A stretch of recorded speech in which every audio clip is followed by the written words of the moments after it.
Welcome to Ministry of Grace and to our Bible study on the book of the Revelation. We are studying today in chapter 7, so if you have your notes, you can get them out and follow along with us. These notes are available on our website at www.ministryofgrace.org, or you can purchase the book entitled Revelation, A Complete Study. It's available on Amazon. Today we're in chapter 7, and if you remember right, at the end of chapter 6, there was a great earthquake, and the sun was darkened, the moon was turned to blood, the stars fell from the sky, the sky rolled back like a scroll. So it was a pretty cataclysmic occurrence, and we talked a little bit about what we thought that might entail. Chapter 7 starts this way. After this I saw 4 angels standing at the 4 corners of the earth, holding back the 4 winds of the earth, that no wind might blow on the earth, or sea, or against any tree. The expression after this is a clue to us. It means something that it is following something else. It's from the 2 Greek words meta tauta, which means literally after these things. So after this 6th seal and all the events that took place there, this occurs. So it gives us a timeline of things. He said he saw 4 angels standing on the 4 corners of the earth. Well, apparently he hadn't learned that the earth is round and not flat.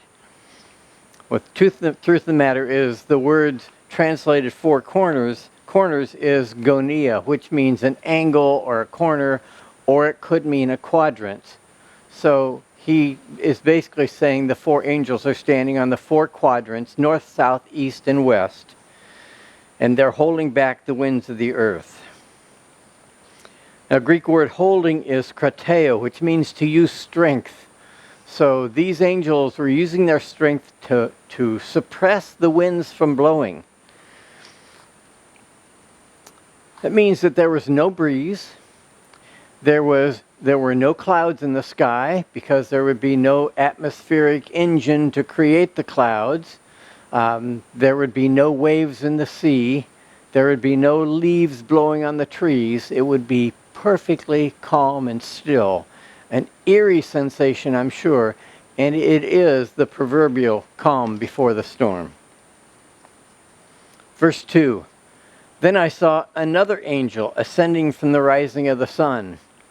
Well, this word another is the Greek word allos, which means another of the same kind. There are actually 2 Greek words that mean another. One means another of a different kind, but this one means another of the same kind. The one that means another of a different kind would have been heteros. And this angel was ascending from the rising of the sun.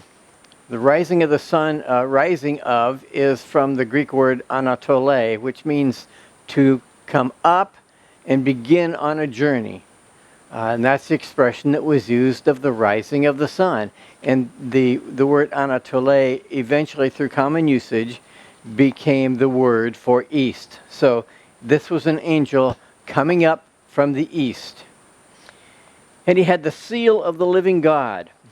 Now, seal is probably a stamp type of thing with a signet on the end of it. You remember in the last chapter there was the scroll with the 7 seals, and each of those was a wax impression from this signet, this seal. Only this seal is not going to be used to seal the scroll, but to seal God's people. And he called with a loud voice to the 4 angels who had been given power to harm earth and sea. Not only were these angels holding back the winds, but they had power or authority, as the word is sometimes translated, to harm the earth and the sea. So that when they released these winds, it could have been very great damage done. But he said to them, "Do not harm the earth or the sea or the trees, until we have sealed the servants of our God on their foreheads." So again, it's an indication that they will be harming the earth and the seas and the trees. But right now, this angel said, don't do it yet. Wait till we seal all of the servants of our God.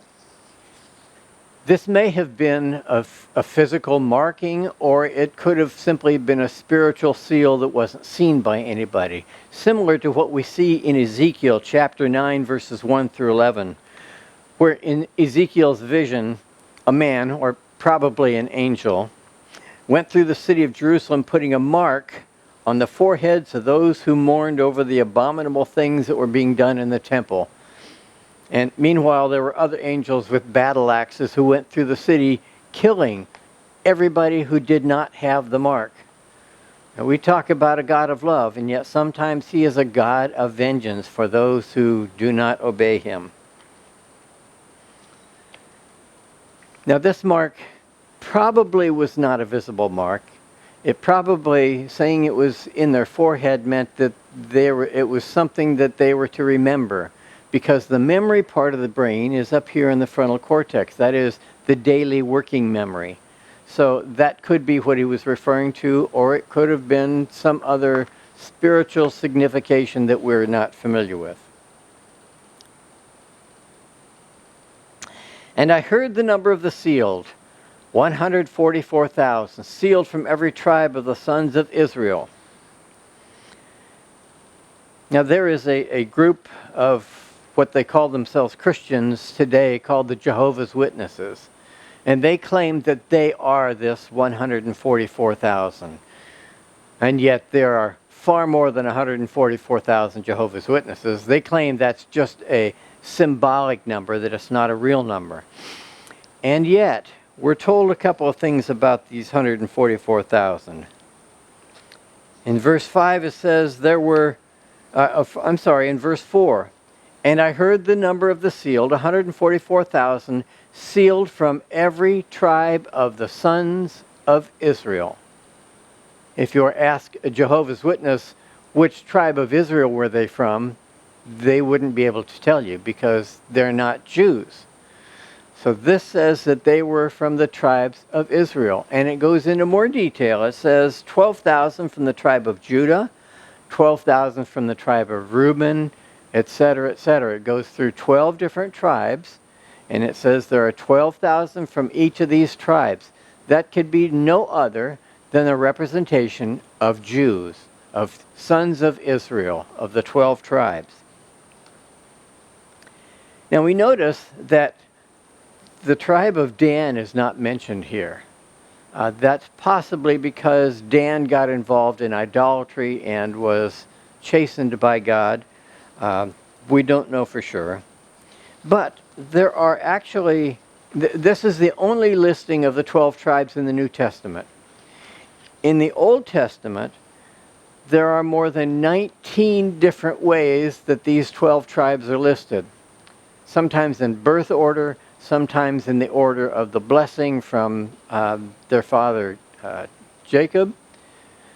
Sometimes they're listed in the order of the wives of Jacob and their children. So it's always different, and like I said, there are 19 different ways they're described or listed in the Old Testament. Now, John MacArthur said of this section, this critical passage reinforces the biblical truth that God is not through with the nation of Israel. Though Israel failed in its mission to be a witness nation to the Old Testament, through the Old Testament, that will not be the case in the future. From the Jewish people will come the greatest missionary force the world has ever known. The result of their effort will be a redeemed Israel, as promised by God, and innumerable redeemed Gentiles. And if you remember when we went back to our study of Daniel's 70 weeks, that this tribulation period that is talked about in the book of Revelation is actually the 70th week of Daniel. That is the 70th group of 7 years. And Daniel told us exactly when the Messiah would come, and he said then the Messiah would be cut off, and then sometime later the 70th week or the 70th group of 7 years would begin. So this 7-year period is the tribulation. And during the tribulation, God is not dealing with the church. There are numerous people who think that the church will be present during the tribulation and that they will be protected by God through the tribulation. And yet we believe that the rapture occurs before the tribulation and we are taken out of the way. If you want more details on that, go to our study on the rapture. We go into great detail. And you can also go to our study on the 70 weeks.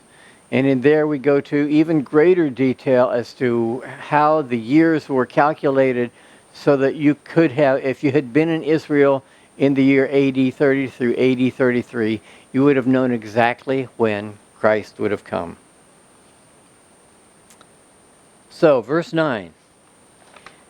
After this I looked, and behold, a great multitude that no one could number, from every nation, from all tribes and peoples and languages, standing before the throne and before the Lamb, clothed in white robes, with palm branches in their hands, crying out with a loud voice, "Salvation belongs to our God who sits on the throne and to the Lamb." And all the angels were standing around the throne and around the elders and the four living creatures, and they fell on their faces before the throne and worshiped God, saying, "Amen. Blessing and glory and wisdom and thanksgiving and honor and power and might be to our God forever and ever." This great multitude are most likely all of those who were saved as a result of the witness of the 144,000. This great multitude of people comes from every tribe and every nation and every language. This appears to be a fulfillment of Jesus' message to the disciples when asked about the signs of his coming at the end of the age. He said, "And this gospel of the kingdom will be proclaimed throughout the whole world as a testimony to all nations, and then the end will come." Now, this group of this multitude is people from every nation. Some people refer to the 144,000 as the Jews and to these as the Gentiles. And yet, there will be Jews in this group as well, because some of Israel will be there, because it says all nations, not all Gentile nations. It says all nations, from every tribe and people and language. And they were clothed with white robes. And the white robes are a symbol of purity that is a result of salvation through our Lord. We can't obtain that purity and sinlessness by ourselves. It only comes from his bestowing it upon us. Verse 13. Then one of the elders addressed me, saying, "Who are these clothed in white robes, and from where have they come?" And I said to him, "Sir, you know." And he said to me, "These are the ones coming out of the great tribulation. They have washed their robes and made them white in the blood of the Lamb." First of all, we know from our earlier studies that the 12 elders that are seated on thrones around the throne of God represent the church. They have been raptured, and now they are sitting in judgment with God, and we are going to also rule with God. It's another reason why the ones that God is dealing with on the earth are not Christians, because we're not on the earth anymore. We've been taken away.